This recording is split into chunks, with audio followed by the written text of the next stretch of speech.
So see here.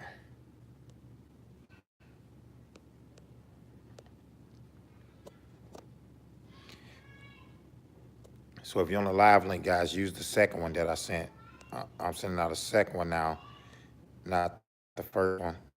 Good morning, Shantae. Sound like you're in Spruce. You at Spruce? You at Spruce? Sound like you was at Spruce nightclub. I thought you was at Spruce.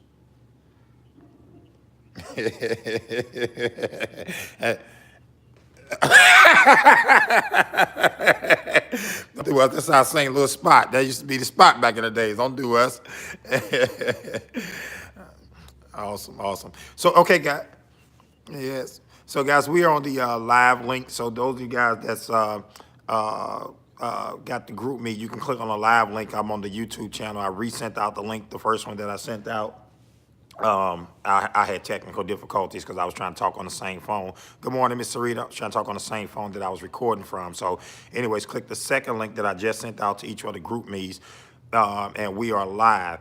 And so, guys, this morning, we're going to talk about objections, handling objections, and being, first thing that we're going to talk about is being okay with taking no's. I think it's important that you be okay with taking no's because number one, you don't want to marry no's, but you just got to be okay with taking some, because one of the things that stop people in life and business is that they have a fear of rejection. Some people just cannot handle objections, and they get all messed up when somebody tells them no, right?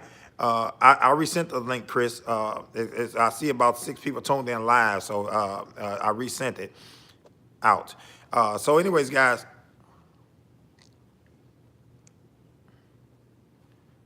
no, you can drop off the phone. If you click the link, you can drop off the phone. I'm just keeping it on the phone because some people driving and stuff like that.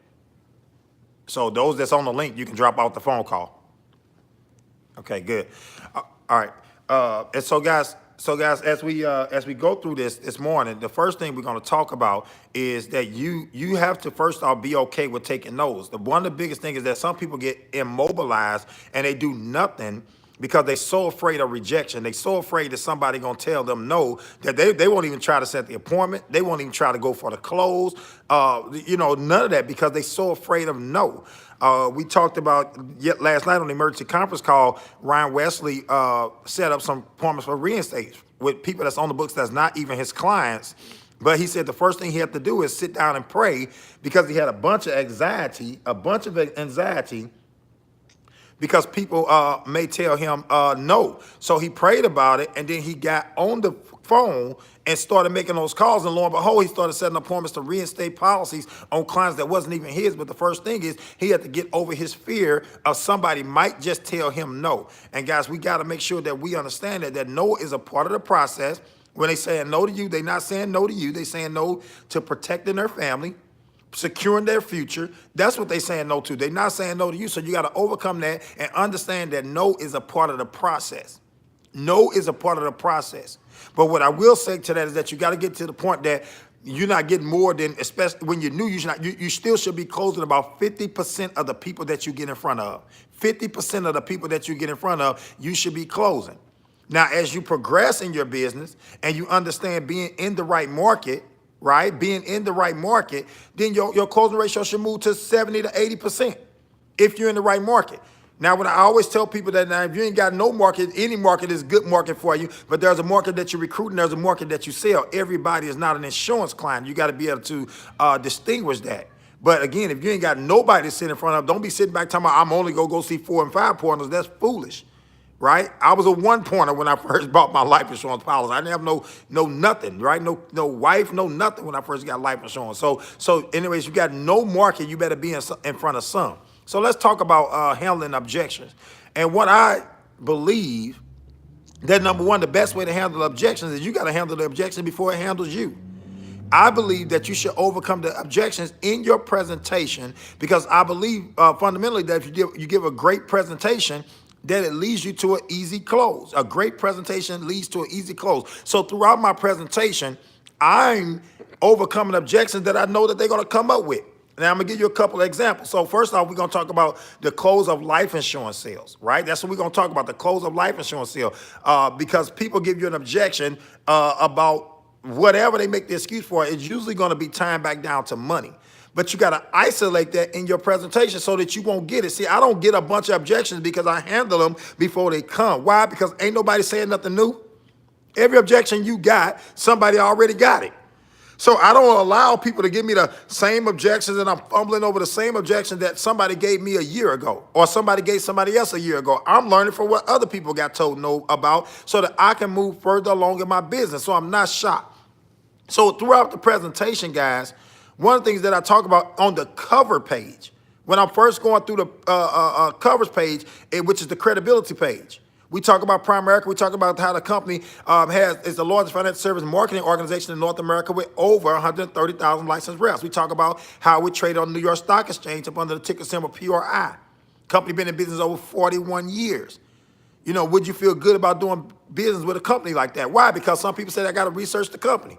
So early on in your presentation, you asking them, would you feel good about doing business with a company like that? We're ranked in the top 50 most trustworthy companies with Forbes magazine. So when I get those type of statistics, early on in my presentation, guys, I'm asking them, will you be comfortable with doing business with a company of that magnitude? And what are they saying? Yeah, so early on you get a commitment that we ain't got no issues about the credibility or researching the company. You can't tell me at the end of my presentation that you got to research the company because we discussed the research of the company. I'll show you some links in the beginning of what Forbes said, what Warren Buffett said, or what AM Best says. All this stuff is up front in the presentation so you can cover it. So at the end, you're not dealing with an objection about the credibility of the company. You got to cover that stuff in the presentation. That's why the presentation is in the sequence that is in. Then it says our mission statement. Our mission statement is to help people what? Become properly protected with life insurance. No, first off, earn more income. Become properly protected through life insurance, debt-free, and financially independent. And when I say, when we're talking about properly protected, I address the job insurance right then and there. We're not going to get to the end of the presentation and you telling me you got job insurance, because in the beginning of my presentation, when I say our mission statement is to help people, number one, earn more income, become properly protected through life insurance, debt-free, and financially independent. And what we mean by properly protected is most people have life insurance, but they have life insurance only through their job, and they don't own it in most cases. See, I use words like most cases because if they buy additional coverage, then that's a policy that they own. So I don't use blanket statements where we going back and forth about how it works. We don't got to do that. I said, in most cases, you don't own it, you don't control it. They send you a certificate. So you don't have insurance, your job have insurance for you. And when you're no longer employed, your family's future, their protection, is in the hand of how your employer feel about you at that moment, whether they're going to keep you or they're going to let you go. So in most cases, you don't own it. Secondly, it's only giving you 2 to maybe 3 times your annual income. So after year 2, your family got to figure out life without you and your money. So we make sure that our families are properly protected. Doesn't it make sense to be in control of your family's future rather than a job that you might not like or they may not like you? Yeah, Mr. and Mrs. Jones saying yesterday. So again, I'm killing these objections up front. And as I get into my presentation, I'm going to keep reiterating on that because, again, when I get to my dime, I don't want to be talking to you about no job insurance that doesn't matter. I don't want to be talking to you about the credibility of the company. I don't want to be talking to you. See, I'm going to remind you of what we already talked about. What did we already talk about? We already talked about the credibility of the company. We talked about how Forbes ranked us the top 50 most trustworthy companies. AM Best gives us an A+ superior rating. This simply means that when you pay, you die, we pay. That's how we get an A+ superior rating. Better Business Bureau give us an A+ superior rating. Why? Because we do what's right by our families. When they die or when they retire, what we said we are going to do is done. As long as you hold up on your part and you pay into your investment and you pay for your life insurance plan, listen, when you need us, we going to be there, right? So cover all that stuff up front. Be passionate about that, right? And then when you go through the difference between buy term investing, difference in the whole life, you got to be passionate about that. You got to ask them, does it make sense to borrow your own money? Does it make sense to pay double the interest than they're going to ever let the money grow by? Because if you're paying double what they ever going to let it grow by, are you saving money or are you losing money?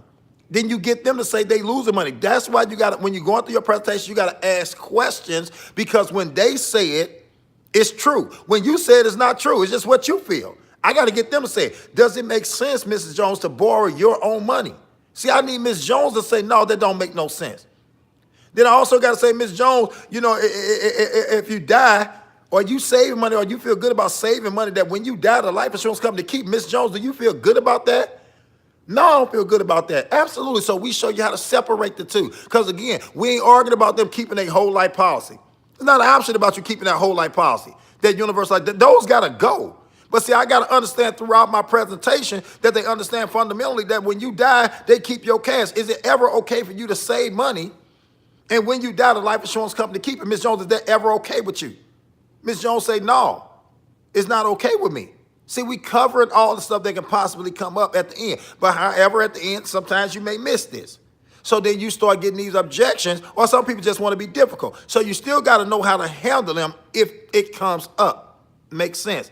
So one of the things that we talk about throughout the presentation, if you give an effective dime, again, when you go through your presentation, you cover the objections up front. When you're going through your dime, guys, the dime is not statements you're making. It's questions that you ask, and it's conversations that's being had. Mr. and Mrs. Jones, the D of the dime looks at your debt benefit. Because when you die, can we at least agree that somebody got to take care of funeral and final expenses? We don't want the burden of coming up with $10,000, $15,000 to be left on the family. Would you agree? Yes. So we put aside $15,000 for the funeral and final expenses. The I in the dime looks at your income being replaced. Because Mr. Jones, it doesn't matter how much your job loves you.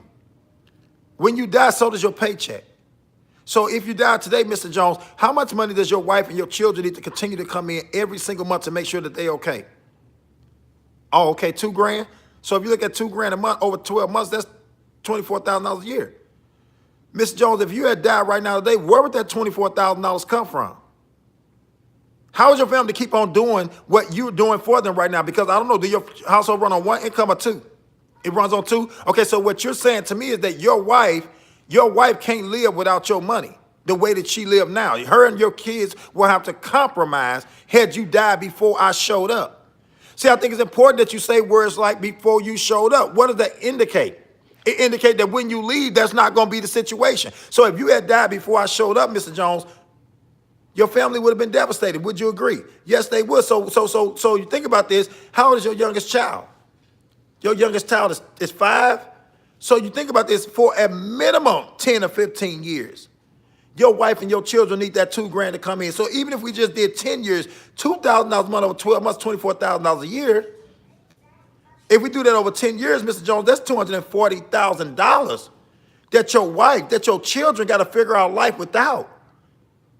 And you pause, you let them get that impact. Where he got to sit back and think about that, or she got to sit back there and think about that my sister get my kids with no money. I know it's tight with my whole paycheck raising my kids. Now I die, my sister get my kids and no money. See, you got to paint that picture.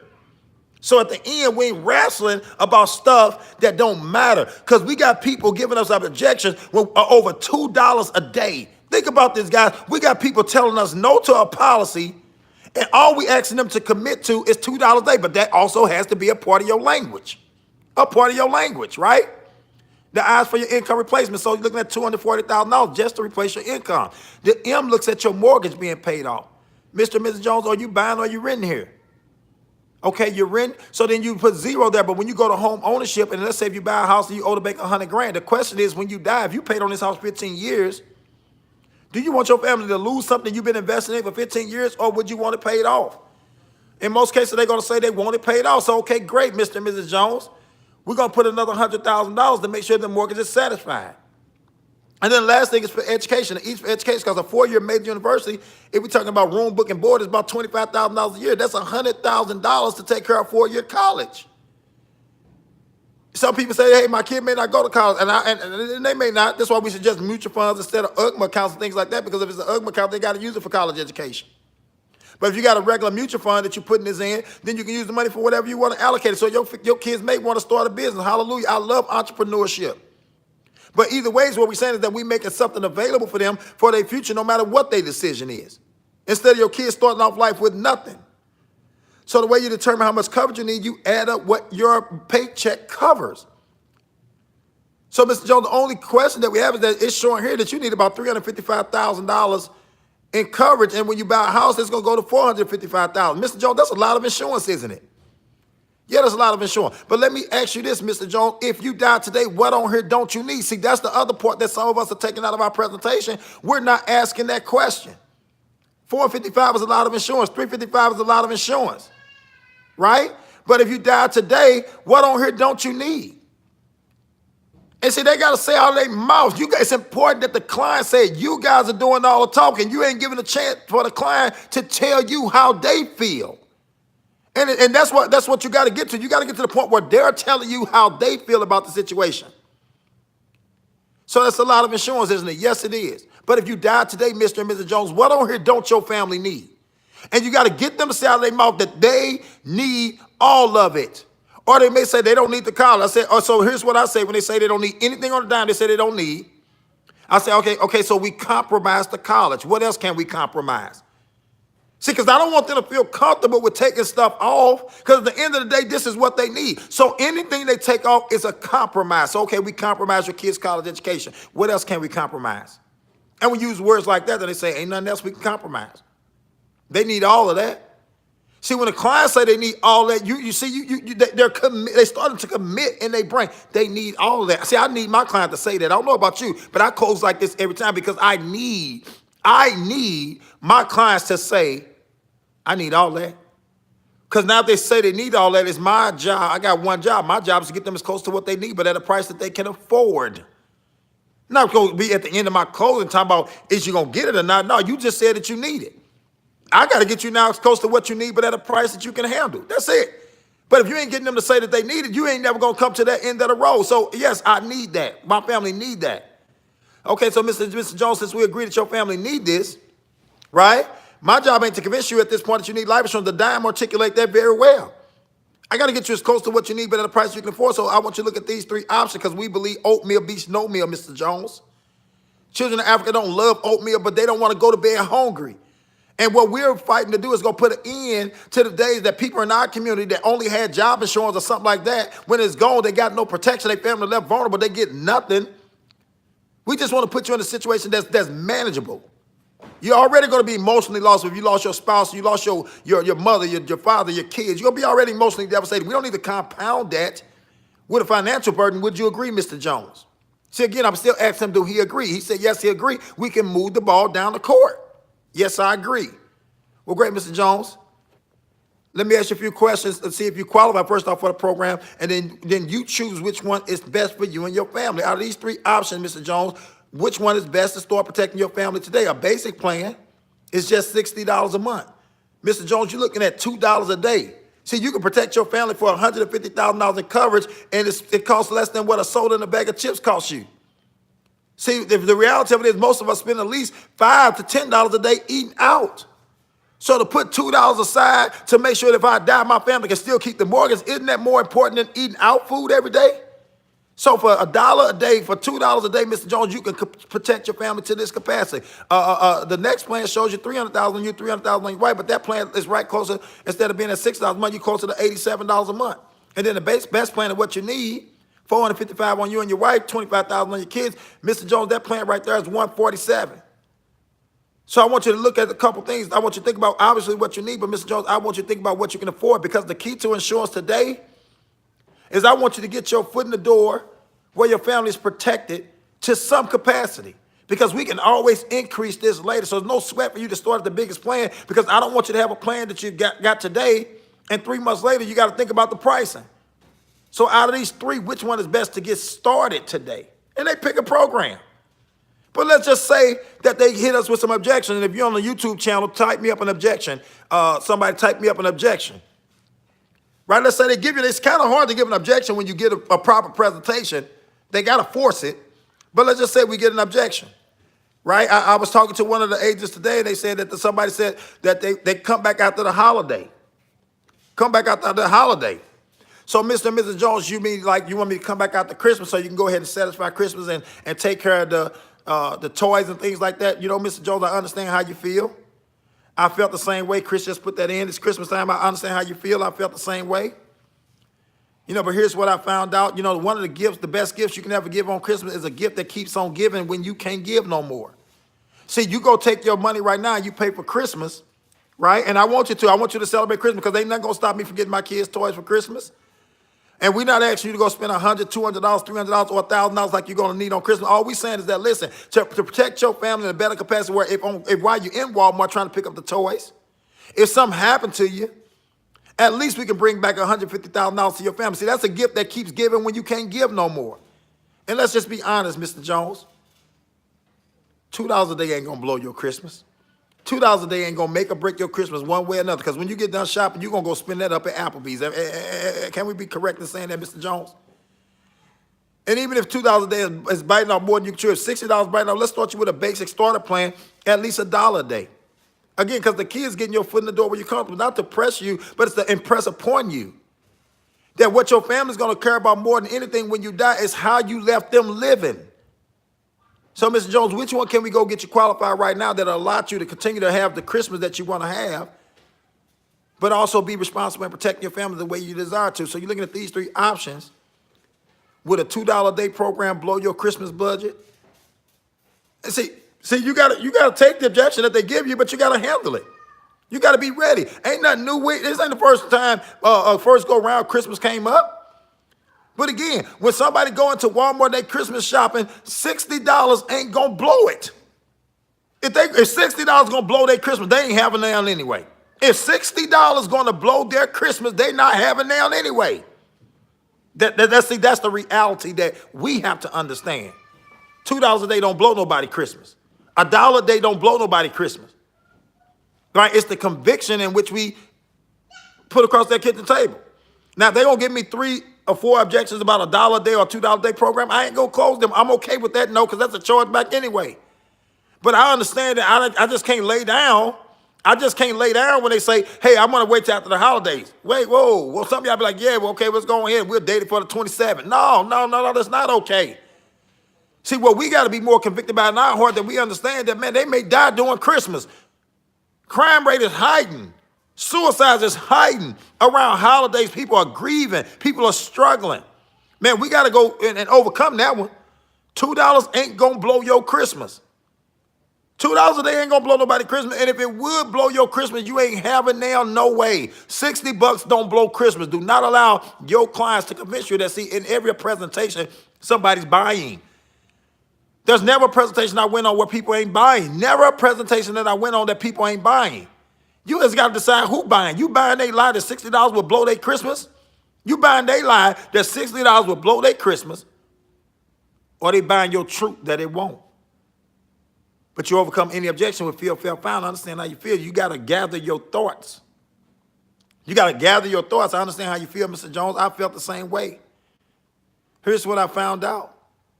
You know, we're protecting my family with $2 a day through a program. It's the gift that keeps giving when you can't give no more.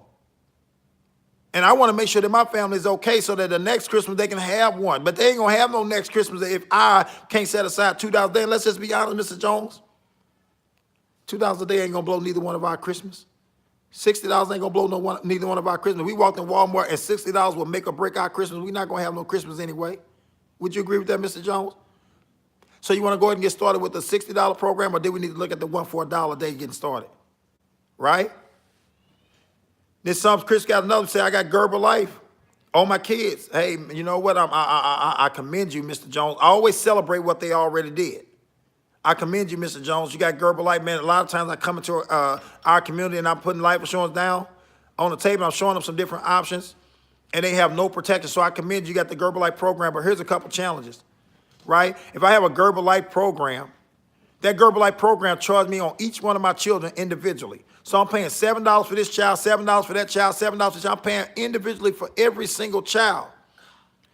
When the benefit is that I need as much coverage on me as I can possibly get on me. Why? Because I'm the breadwinner. So if I'm taking that $7 over 3 children, that's $21 a month that you're spending when you could have spent $6.10 and got each one of them the same $10,000 coverage.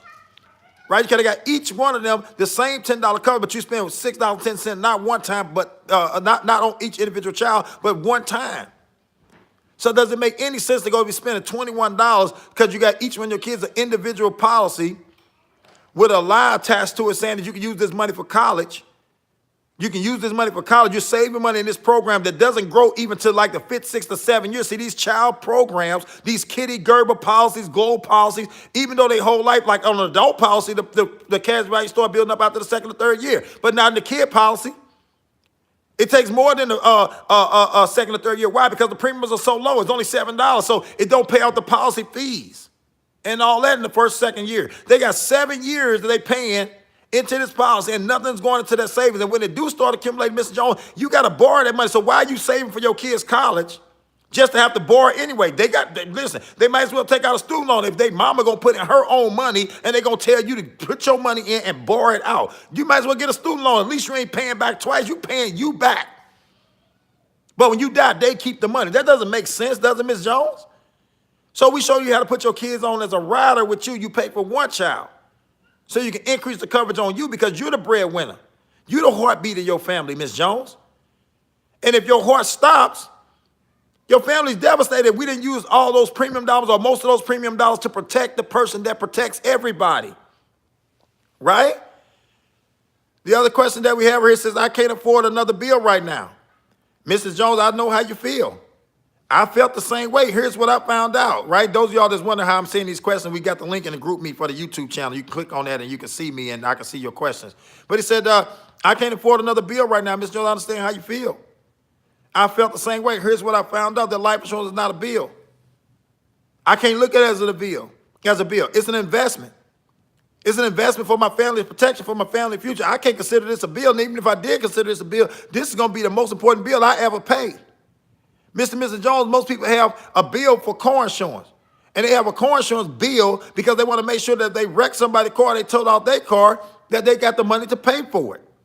Most people have homeowners insurance because if their house burned down, they want to be able to get another one. They got cell phone insurance. If the cell phone breaks, they want to be able to get another one. So these are bills that they got to make sure they can replace whatever is destroyed. All insurance is a transfer and a risk. Now, which one of those do you have? Do you have car insurance, home insurance, or do you have cell phone insurance? Which one of those do you currently have right now? You got car insurance.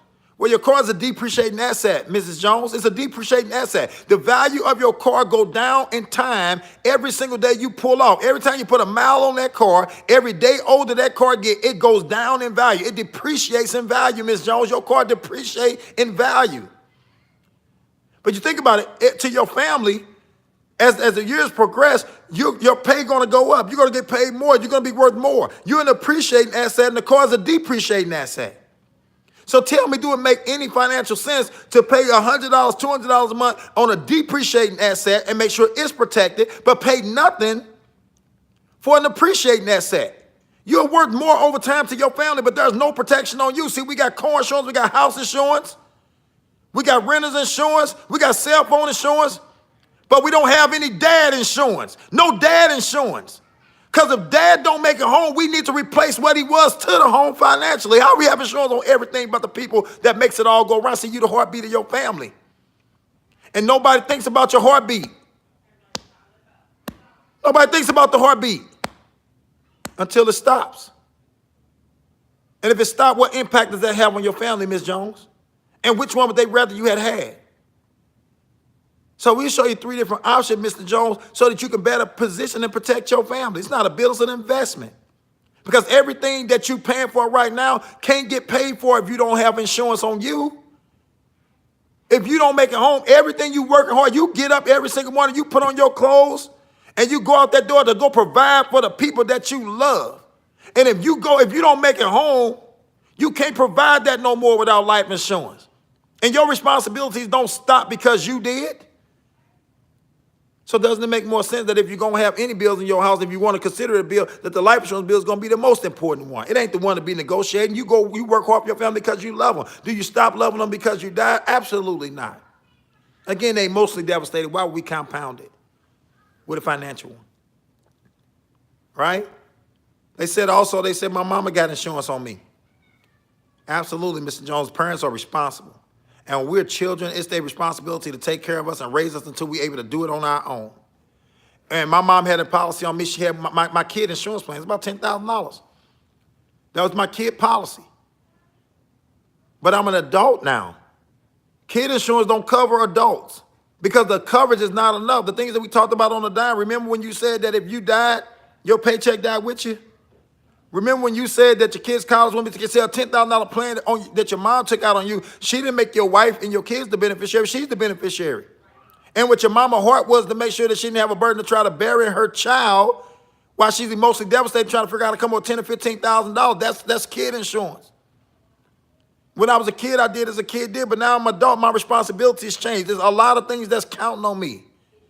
Does it make sense the difference between a kid policy and an adult policy, Mr. and Mrs. Jones? We're trying to get you on the adult plan so you can make sure that the same things your mom took care of for you when you was a child, that you make sure you're taking care of for your kids. Your mom did the responsible thing and she protected the people that she loved. And I'm sure she raised you to do the same thing. So when you look at these three options, Mr. and Mrs. Jones, see, when you overcome an objection, you go back for the close. When you overcome an objection, you go back for the close, right? Mr. and Mrs. Jones, looking at these three options, which one is best for you, right? Well, I just need to think about it. Well, I totally understand, Mr. Jones. I need to think about it. I don't like to make rash decisions. I'm the same way, right? But see, when you're thinking about life insurance and protecting your family, I asked you earlier in our close that if this program was free, would you take it? Would you take it? And you told me yes. You wouldn't have to think about it if it was free, right? If it was free, you wouldn't think about it. You would just take it. Absolutely. So really, most time, what people have to think about is the cost. It's the cost. That's it. If the program was free, we'd take it. We wouldn't have to think about it because it makes sense just to protect our family. So if the cost that you got to think about, if it's the cost that you got to think about, which one are you thinking most of? This basic plan, or are you more so thinking about the big one to get all the coverage that you need? You're thinking about the big one. Mr. Jones, again, the key to insurance is getting your foot in the door where you're comfortable. See, why that $140 plan is what you need? Again, oatmeal beats no meal, Mr. Jones. So while you're thinking about it, it's only one or two ways you can think about it. You can think about it protected or unprotected. And we want to put you in a position, Mr. Jones, where your family will think about it while you protect, or you think about it while your family's protected. You think that they would want to be thinking about it if you died while you was thinking about it? How would your family prefer you to be thinking about it, protected or unprotected? So for the $2 a day plan, while you're thinking about it, is this one comfortable for you, or did we need to move it down to the basic plan right at $30, which is $1 a day? Which one did you want to be protected while you're thinking about it? Which one is best to get you protected while you're thinking about it? You want to go ahead and start with the $1 a day program? Okay, great. Let's go ahead and get you enrolled. I'm going to ask you a few questions to see if you qualify. Oh, whoa, I got insurance on my job right now. I totally understand, Mr. Jones. As we mentioned early on in the program, you lose your job, you lose your insurance in most cases. And you don't own it. You don't control it. And it's only 1 or 2 times your annual salary. So my question to you, Mr. Jones, is what did your family do in year 2? See, the year 1 coverage is going to cover the funeral. What does your family do in year 2? Year 3? Year 4? Because the daddy who took care of everything is never going to come home again. The mama who took care of everything is never coming home again. What position are you leaving your family in with your job insurance? We're not leaving in the best position, right? So see, life insurance, you don't really need it. You don't really need life insurance. Your family needs you to have it. Your family needs you to have it. Because you're going to be dead. You'll never benefit from that policy. You're going to be dead. You'll never benefit from the policy, Mr. Jones. But the question is, if you're looking down from heaven while you're walking around on your street paved with gold, do you want to look down and see your family being put out of the house that you used to provide for them? Right. So out of these 3 plans, which one is best for you to get started with today, Mr. Jones? Okay, let me ask you a few qualifying questions. Good. Oh, hey, Mr. Jones, okay, you got several policies. You don't need any more insurance. You know, I run across a lot of clients like that. They was overly responsible. They got 2, 3, 4 policies, right? 10,000 on this one, 50,000 on that one, 30,000 on that one. They insurance poor. They got so much insurance, so many policies. But I always ask the question, Mr. and Mrs. Jones, what can 3 policies do for you that 1 can't? See, oftentimes in our community, people are just buying products.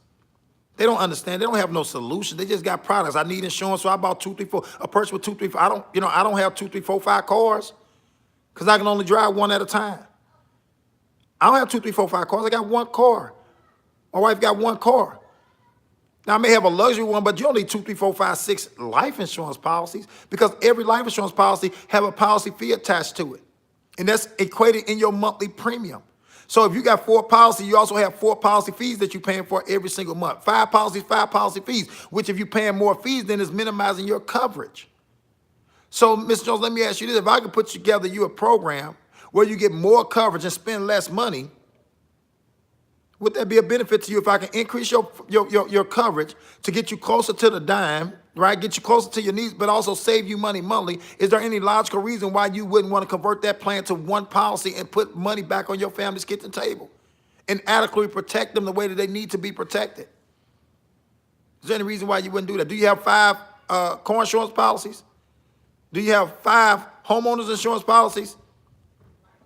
You see, our people are destroyed because of lack of knowledge. See, the insurance industry benefits on our ignorance. What we don't know. Why would you sell me 5 life insurance policies, but I got 1 homeowner's insurance? I got 1 cell phone insurance.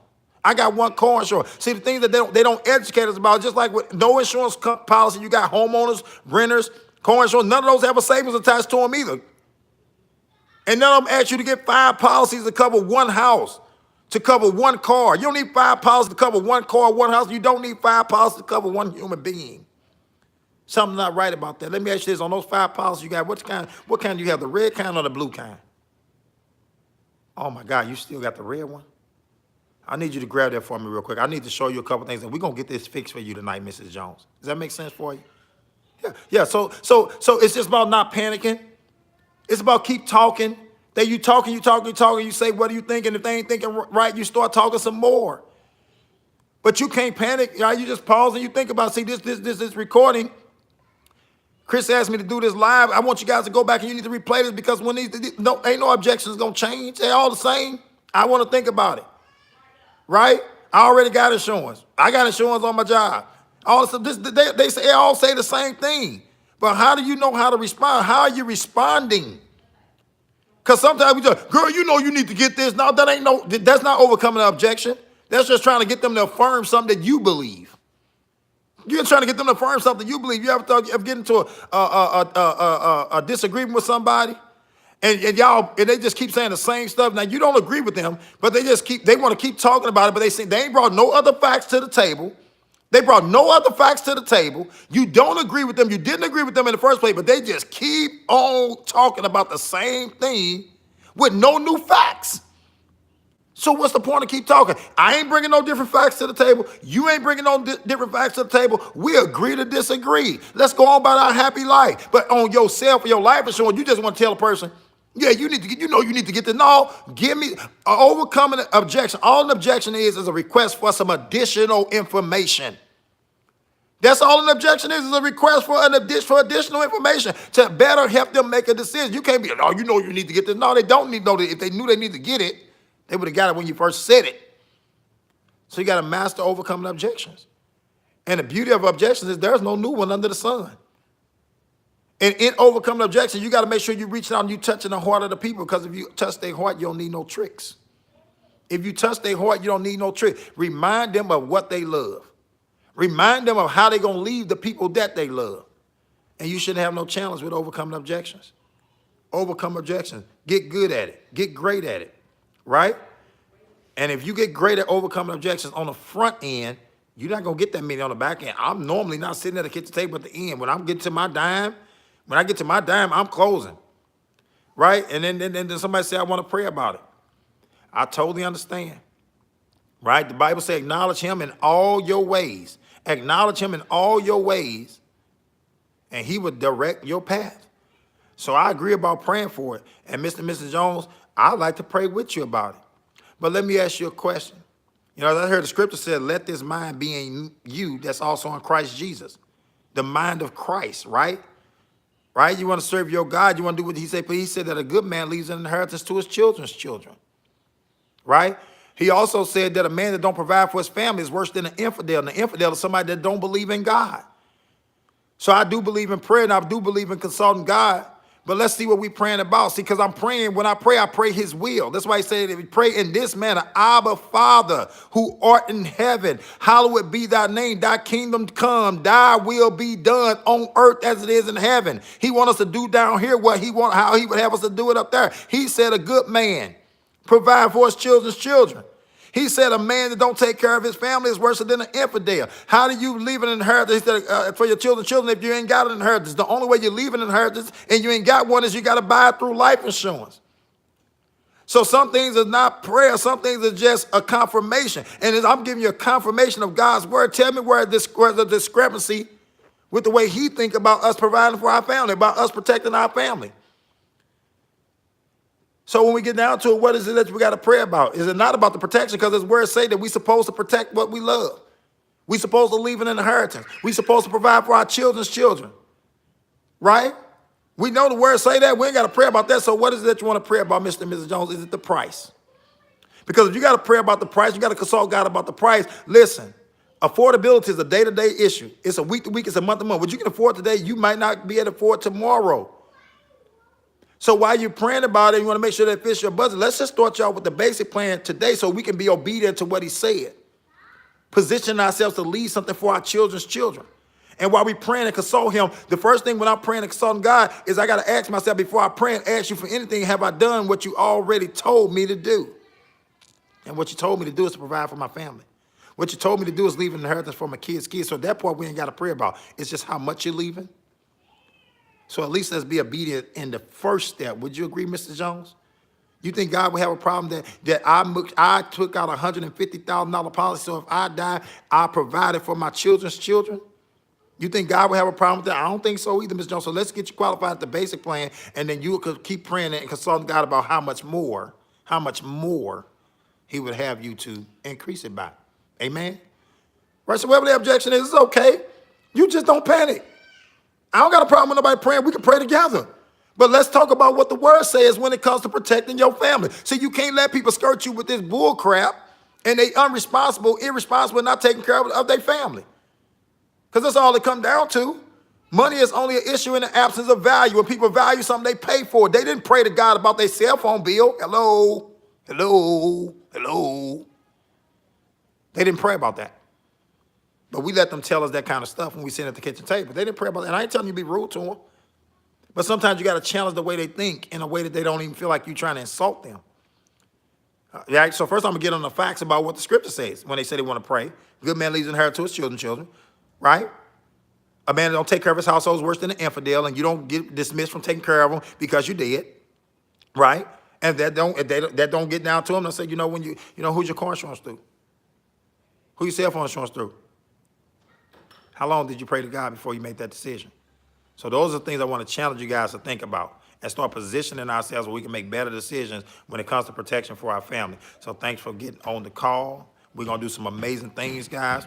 I sent you guys out your emails about where we need some help to get these reinstates that we need done. Guys, I need you to check your email, and if you don't get one, if you haven't gotten one, I need you to text me and let me know so we can go ahead and get that out and get that done. Say hello. Hello. All right, so this is my daughter. She said the training's over, so her mom let her out the cage. That's my grandbaby, right? Say hi, y'all. Hi, y'all. Say bye, y'all. Yeah, yeah. Say we'll see you at the top. We see you top. Because the bottom, say because the bottom to the bottom is too crowded. for too crowded. Amen. Amen. All right, see y'all later.